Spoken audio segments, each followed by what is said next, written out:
Thanks for joining us again on News Bite. My name is Deborah Adoso. Coming up, engender trust to resolve Bawku crisis. Former Defense Minister Nitiwul advises, I'm committed to restoring peace in Bawku. Mahama.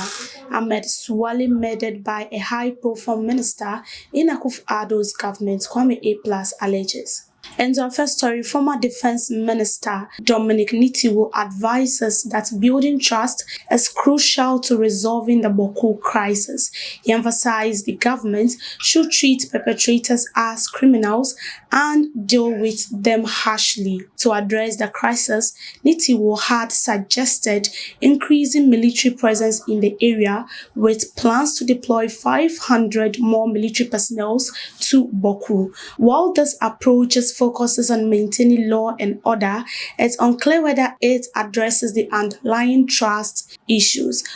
It's a lot will depend, and it's going to depend on the people themselves, the two factions. The first thing every government will have to ensure is that the two parties will have to give trust to you that you are an impartial arbiter and that you have no direct interest. If they suspect anything, you are going to face problems.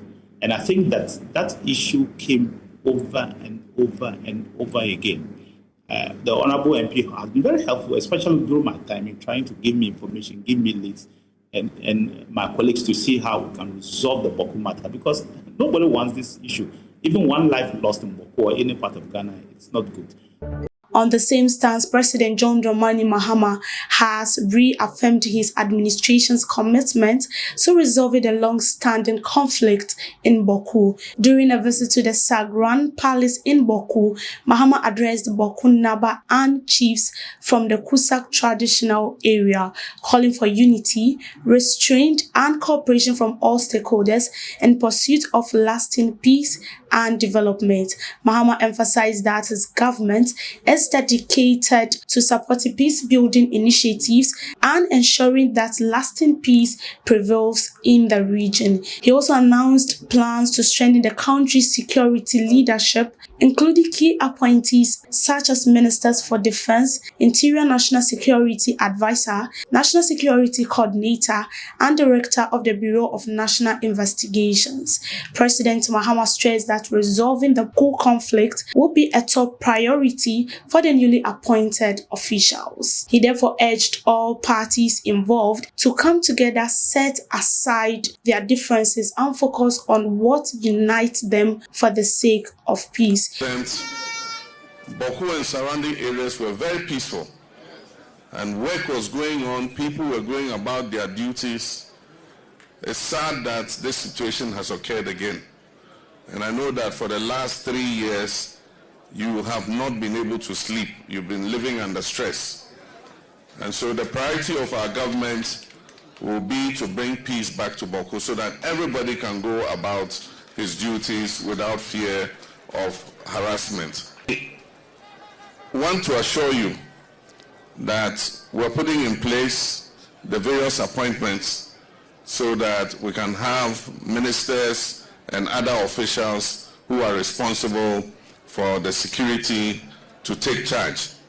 And so within this week, we will do the appointments of the Minister of Defense, the Minister of Interior, the National Security Advisor, the National Security Coordinator, the BNI Director, and all the others. And when these appointments are made, I'm going to charge them to make Bawku one of the #1 priorities that they attend and deal with. Sure that we'll deal with all these situations so that we all can have the peace that we need in order that our traditional areas can progress. And to our last story for today, Kwame Asari Obin, known as A+, has made some serious allegations against a high-profile minister from the Akuf-Addo's government. According to him, the minister contracted assailant to kill investigative journalist Ahmed Suale. A+ claims he shared this information with the CID headquarters during a meeting last year, where he identified the alleged minister involved and revealed his credible credible sources. However, he's frustrated that the police haven't provided any update on the investigation, making it seem like the case has been put on the back burner. To push for the action, A+ has given the police a 48-hour ultimatum to provide a public update on the investigation. He threatened to summon the police leadership to parliament and reveal the alleged perpetrator's name on his social media platform if they fail to do so. However, Ahmed Suale's murder in 2019 sparked widespread outrage and calls for justice, but so far no one has been arrested or convicted in connection to his death. And that's how we wrap up for today on News Bite. My name is Deborah Adoso. Do want to log on to www.ghanatalksradio.com for more news updates.